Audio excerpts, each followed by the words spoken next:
Good morning, Sean with Learning to Take Money here, heading into work again. Got a few more pieces of information for you in regards to the current banking situation and taxes.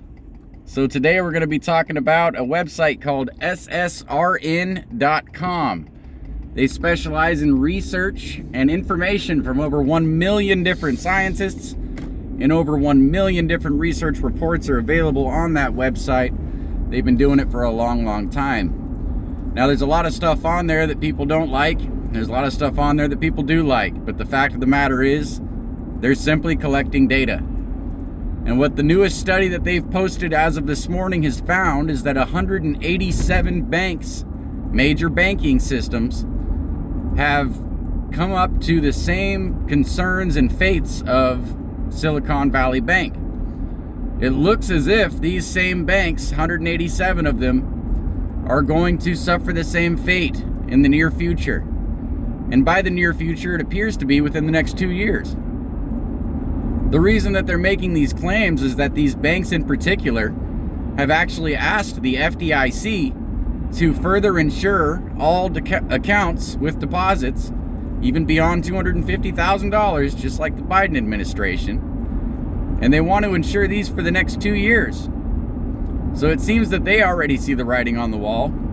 I'm just amazed that Janet Yellen doesn't.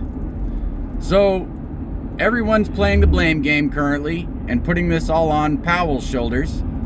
And Powell is the one responsible for raising interest rates and further obliterating the value of stocks, bonds, properties, and any other vehicle that the banks use to make money.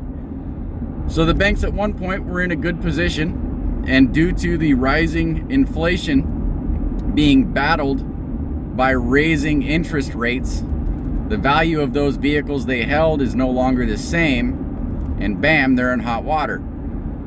Now, the continued words that keep being used is bank run, bank run. Due to a possible bank run, we may end up suffering the same fate of SVB. Now, up until a couple weeks ago, we used to just call what they're now calling bank runs withdrawals.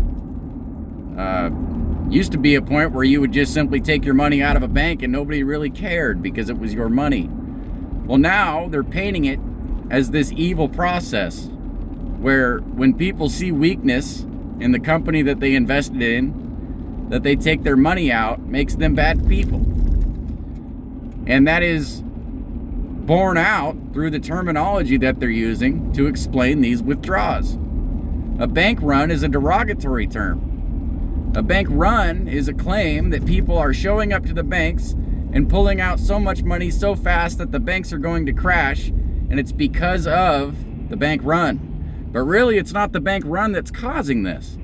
It's the precursors that caused the people to want to withdraw their money from bad investment properties.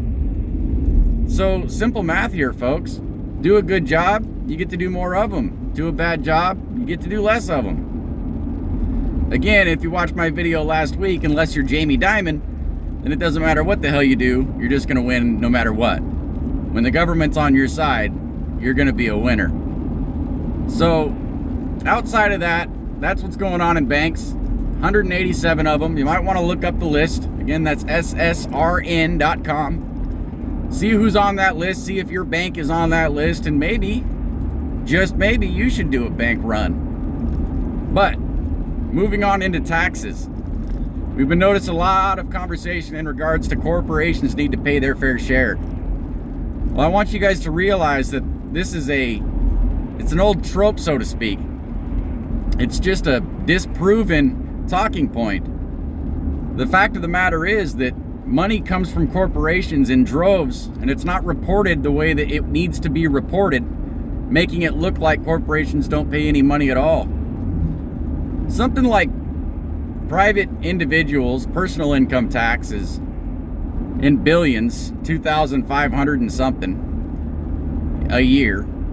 And then you get down into payroll taxes at 1,200 and something per year in billions. And then you get down to corporate taxes at 430 something in billions. What we don't seem to realize is that at corporations, individuals also file personal taxes. And if corporation owners are making all this big money and they file their personal taxes, they're going to be paying taxes. Furthermore, payroll taxes, the second largest bracket, only exists because corporations, in the whole majority, have created enough positions for people to fill to where there's actually money to be paid out in taxes. Without the corporations and the jobs they offer, the whole tax valuations just simply come down. So when it looks like corporations don't pay as much in tax, good, they shouldn't. They're busy doing things like growing companies, creating job opportunities, and basically giving the rest of us an opportunity to make a decent paycheck. Now, this is further proven by looking at just simply the one richest person on the planet currently. Well, maybe not the planet. They don't all report quite properly. The United Arab Emirates has got some trillionaires, so to speak.